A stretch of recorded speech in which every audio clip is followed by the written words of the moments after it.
Malaysia terletak di kawasan Asia Tenggara dan dihuni oleh masyarakat dari latar belakang Melayu, Tionghoa, India, serta kelompok pribumi. Secara umum, orang Malaysia dikenal bersikap lembut dan cenderung tertutup. Mereka biasanya berpakaian dengan sopan, menunjukkan bahasa tubuh yang santun, serta menjalani kehidupan sehari-hari dengan penuh kesabaran. Sikap ini dikenal dengan istilah halus, yang berarti berperilaku lembut dan beradab. Dalam video ini, kita akan membahas 10 fakta mengejutkan tentang Malaysia yang akan membuat Anda terkesima. Fakta nomor 10. Mengenakan pakaian berwarna kuning dilarang di Malaysia. Larangan memakai warna kuning bermula setelah demonstrasi tahun 2016 yang diselenggarakan oleh sebuah kelompok bernama Bay Bersih, yang berarti bersih dalam bahasa Melayu. Kelompok ini merupakan gabungan organisasi non-pemerintah yang memperjuangkan reformasi pemilu serta transparansi di negara tersebut. Aksi protes ini diikuti oleh banyak peserta yang mengenakan kaos kuning sebagai simbol persatuan dan tuntutan perubahan. Pemerintah Malaysia yang merasa khawatir terhadap besarnya skala dan dampak aksi tersebut di bawah kepemimpinan Perdana Menteri Najib Razak merespons dengan mengerahkan polisi anti huru-hara, menggunakan meriam air dan gas air mata, serta melakukan penangkapan. Terjadi bentrokan antara para demonstran dengan aparat keamanan. Pada saat itulah pemerintah melarang penggunaan pakaian berwarna kuning. Pihak berwenang menganggap warna kuning sebagai simbol kuat perlawanan dan sebagai titik kumpul untuk aksi protes di masa depan. Larangan terhadap pakaian kuning ini menuai kritik dari kelompok masyarakat sipil serta organisasi hak asasi manusia. Mereka beranggapan bahwa kebijakan tersebut tidak tepat karena membatasi kebebasan dan bertentangan dengan prinsip demokrasi. Mereka juga menilai hal ini sebagai upaya pemerintah untuk mengendalikan masyarakat dan menghambat kebebasan berpendapat.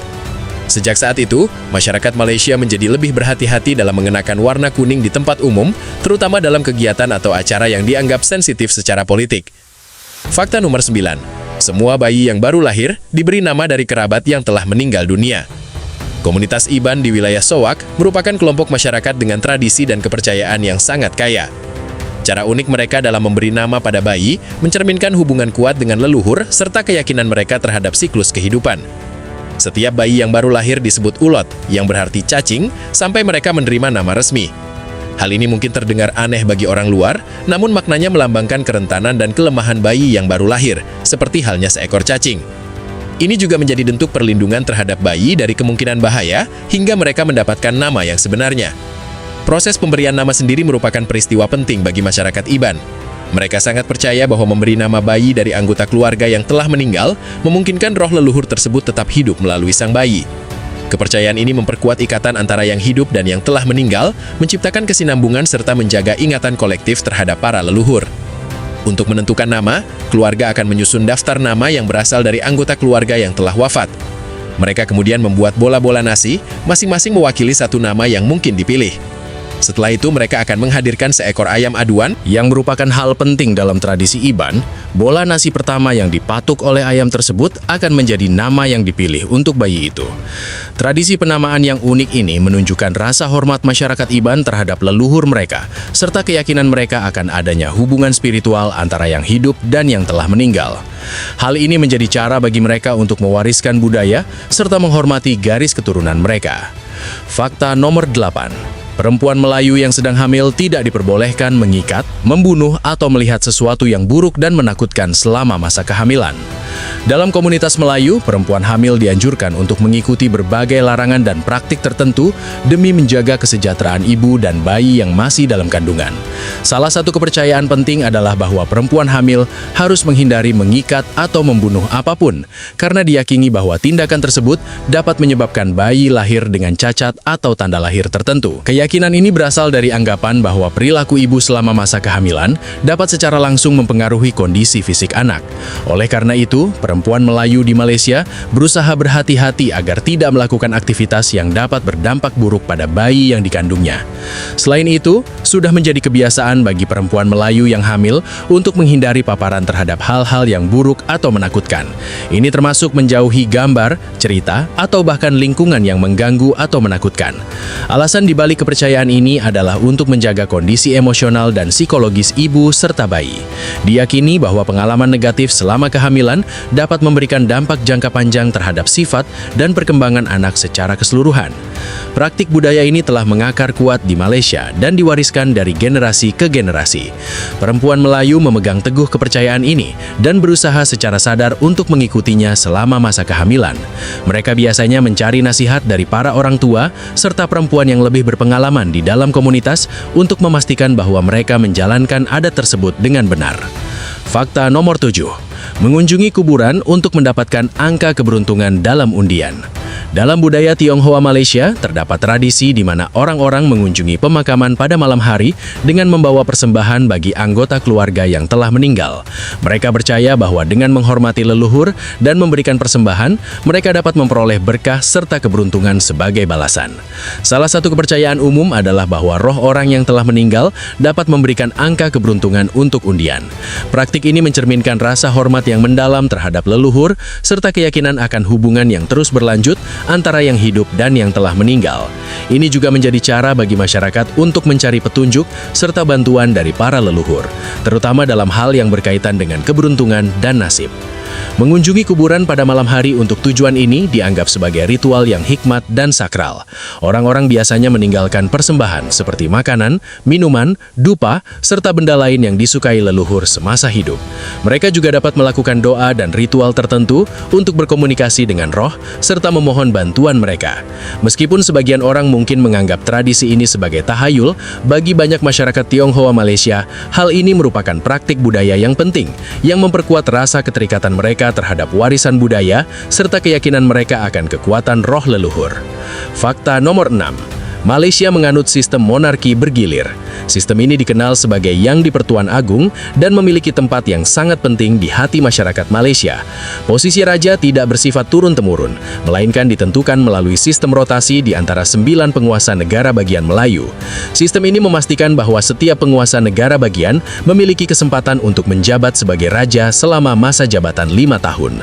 Rakyat Malaysia memiliki rasa hormat yang tinggi terhadap raja mereka yang berperan sebagai simbol persatuan dan kesinambungan. Selama masa pemerintahan raja, masyarakat Malaysia bersatu untuk merayakan berbagai acara dan upacara kerajaan.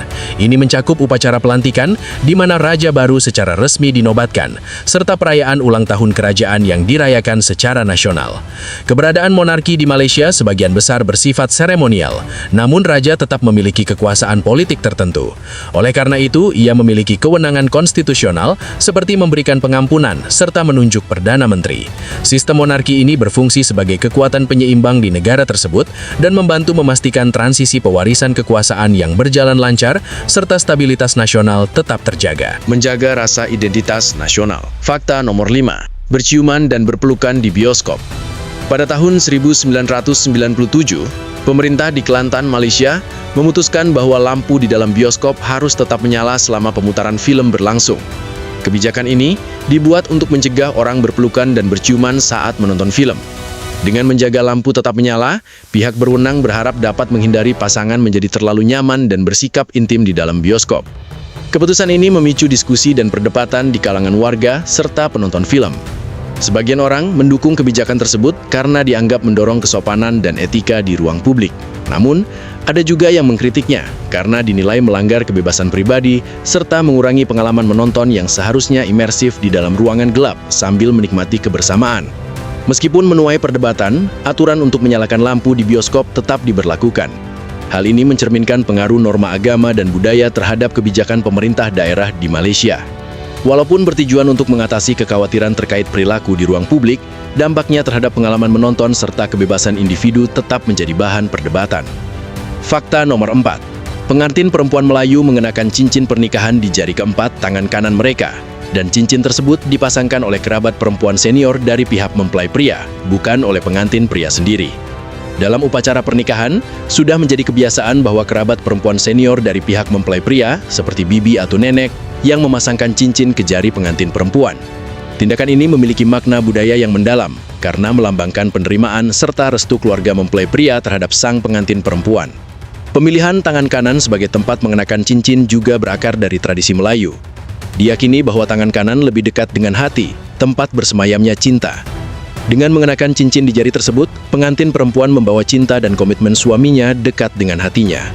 Tradisi ini mencerminkan kuatnya ikatan keluarga serta rasa hormat terhadap orang yang lebih tua dalam budaya Melayu. Keterlibatan kerabat perempuan senior dalam pemasangan cincin menegaskan pentingnya peran perempuan berpengalaman dalam membimbing serta mendukung pasangan yang baru menikah. Selain itu, juga diyakini bahwa jika orang lain yang memasangkan cincin, maka pengantin pria tidak akan terlihat sombong atau membanggakan diri. Hal ini merupakan bentuk penghormatan terhadap nilai kerendahan hati dan kesederhanaan dalam hubungan pribadi menurut budaya Melayu. Fakta nomor 3, masa lalu antara Singapura dan Malaysia. Antara tahun 1963 hingga 1965, Singapura pernah menjadi bagian dari Malaysia, bergabung dengan negara bagian lain untuk membentuk sebuah federasi yang lebih besar. Saat itu terdapat 14 negara bagian secara keseluruhan. Namun, muncul ketegangan di antara berbagai kelompok budaya dan politik di Singapura yang memicu kerusuhan serta perbedaan pendapat terkait ekonomi dan pemerintahan. Pada akhirnya, ketegangan tersebut mencapai puncaknya dan Singapura berpisah dari Malaysia pada tanggal 9 Agustus 1965. Setelah pemisahan tersebut, Singapura menjadi negara kota yang merdeka, membentuk pemerintahannya sendiri, dan menempuh jalur pembangunan yang berbeda dari Malaysia. Salah satu teori menyebutkan bahwa huruf C dalam Malaysia merujuk pada Singapura. Namun, istilah Malaysia sebenarnya sudah ada sebelum pemisahan Singapura dari federasi. Awalnya, istilah ini digunakan untuk menyebut semenanjung Melayu serta berbagai wilayah yang kemudian membentuk Malaysia, termasuk Singapura selama masa singkat dalam federasi tersebut. Meskipun keluarnya Singapura mengubah struktur negara, nama Malaysia tetap digunakan untuk merujuk pada negara bagian yang tersisa setelah pemisahan tersebut. Fakta nomor 2, warga Malaysia memerlukan paspor saat bepergian antara Malaysia Timur dan semenanjung Malaysia. Sabah dan Sarawak, dua negara bagian di Malaysia Timur, memiliki undang-undang imigrasi sendiri yang berbeda dari semenanjung Malaysia. Hal ini berarti bahkan warga negara Malaysia tetap harus membawa paspor ketika bepergian antara wilayah-wilayah tersebut. Kewajiban ini menjadi salah satu keunikan dalam perjalanan domestik di Malaysia. Aturan ini berasal dari perjanjian historis saat pembentukan Malaysia pada tahun 1963 yang memberikan otonomi tertentu kepada Sabah dan Sarawak dalam hal imigrasi. Akibatnya, para pelancong yang berpindah antara Malaysia Timur dan semenanjung Malaysia harus melewati pemeriksaan imigrasi layaknya melintasi perbatasan internasional. Mereka harus menunjukkan paspor yang masih berlaku untuk diperiksa, meskipun secara administratif masih berada dalam satu negara.